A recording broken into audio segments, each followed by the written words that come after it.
Good day. My name is Donnie Jardine. I'm the manager of the Medicaid Transformation Team's on the Health Systems Division for the Oregon Health Authority. And today I'd like to talk to you about a subject that is near and dear to me, person-centered service planning. I'd also like to thank Elise Campbell, our independent qualified agent contract administrator.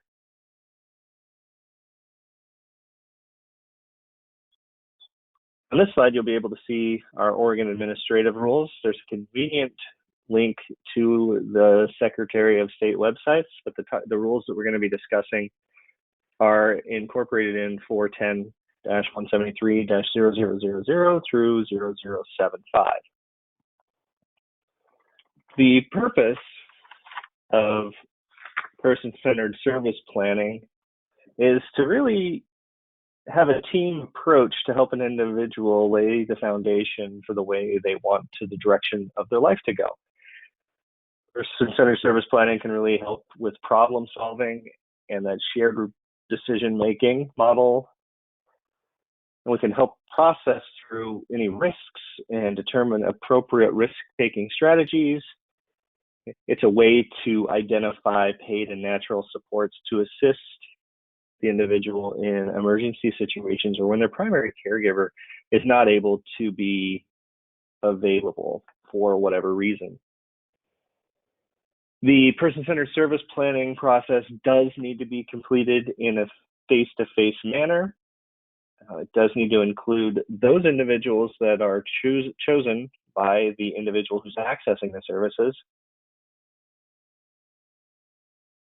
and does need to identify how the individual is given information to maximize the decisions that they are trying to make.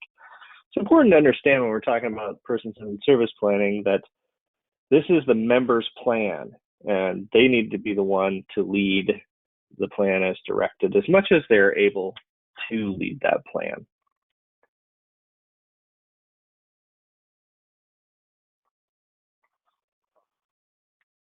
The person-centered service planning process is the process to really drive the making of the individual service plan. This process needs to be held timely and at times and places that is convenient to the individual. It needs to be held with respect to the member's cultural identity, and it needs to be presented in a way that the individual can maximize their participation. So the language, the level at which language is written and spoken language is used, and similar.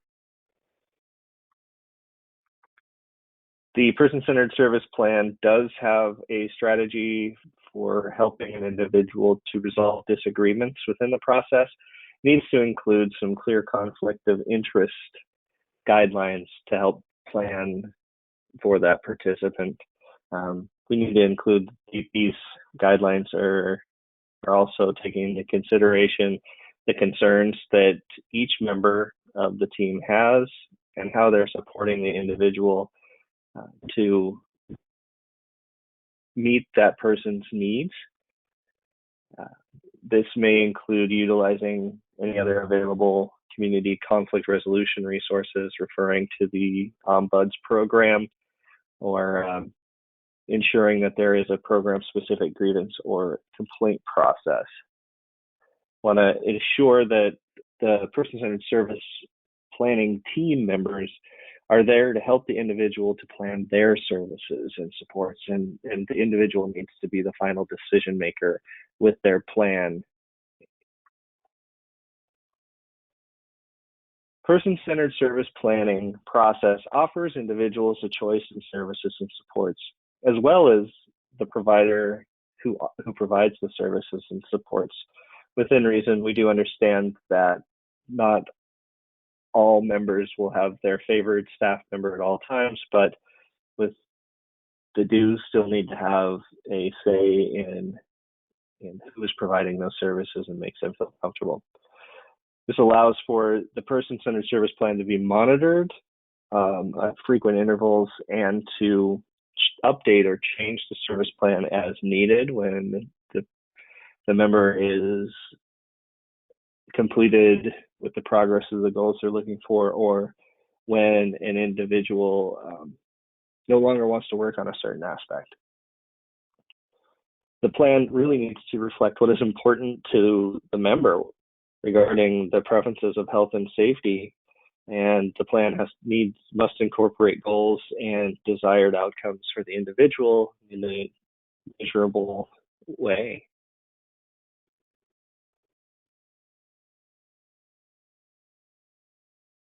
The goals and desires the individual need to include strategies and preferences when it comes to engaging in relationships, participating in the greater community, getting a job, savings program, income, their healthcare, their wellness, their education. And it also does track risk factors and has plans to identify risk factors, the results of which are going to be made into this individual's single service plan.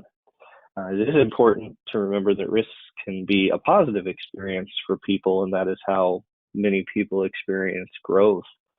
The team can work to limit the risks and the severity or impacts of the risks, but to that person's health and safety. But risk taking is a positive aspect, or can be.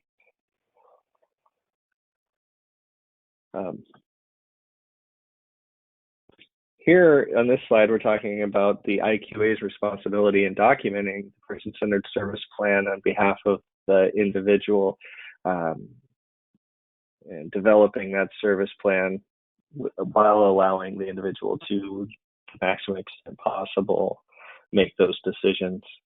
It's important to remember that the IQA does not direct the planning meeting. That should be up to the individual member to direct the meeting, or to the legal or authorized representative.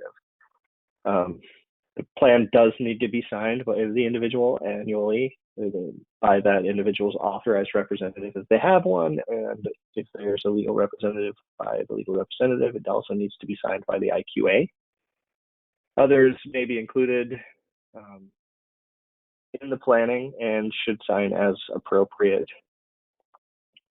And then the last point I want to make on this slide is that, well, second to last, is that the service plan may not be developed by the individual's provider of home and community-based services.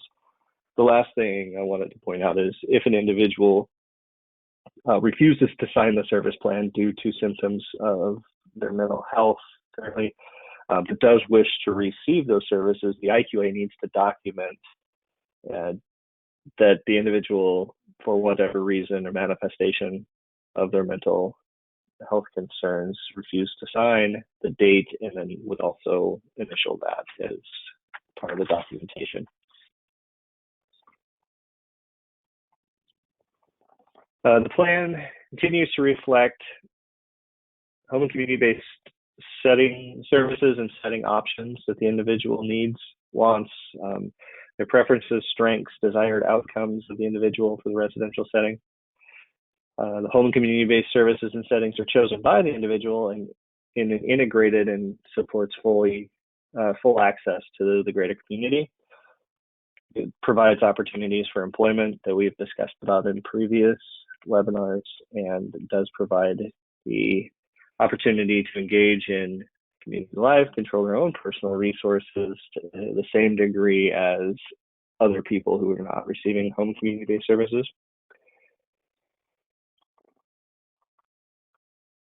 The person-centered service plan should include any goals and objectives that the individual is working on towards their wants and their needs in a way that is measurable. The service plan reflects all of these bullet points: strengths and preferences, the services and support needs, those goals and desired outcomes, the providers that they're choosing to work with.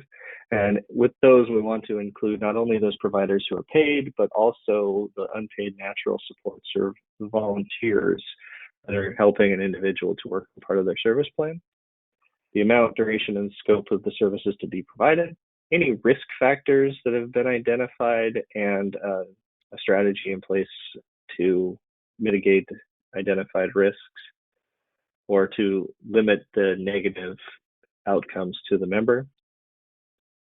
Any individually based limitations that are identified in person-centered service plan that may limit or restrict any of the settings or HCBS setting qualities to keep the individual and others near the individual safe from harm, and any backup plans or strategies that are there when needed. We will be talking about individually based limitations in another webinar. A plan further reflects all of the people the individual has invited and others who may not be in attendance but are important to the individual. The person who is responsible for monitoring the service plan needs to be presented in a language, format, and a presentation that is appropriate for plain and effective communication. So in a way that the individual understands the information presented and discussed in the meeting. And then that written informed consent of the individual or their legal representative or authorized representative.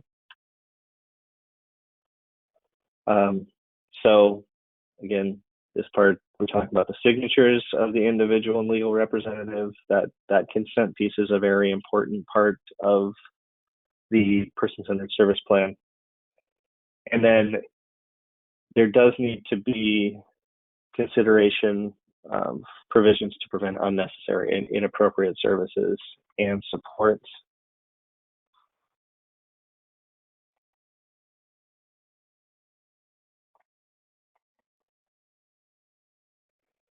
The individual, as applicable, their legal representative or authorized representative, decides the level of information that the person-centered service plan is shared with other providers. So they may not want to share all pieces of their service plan with all other providers, but in order for a provider to effectively and appropriately provide home and community-based services, they do need to have enough information to understand what the needs and goals of the individual are so that they can develop an appropriate treatment plan. At the end, the person-centered service plan does need to be distributed to the individual and the legal representative, authorized representative, and any other people involved in that service planning process.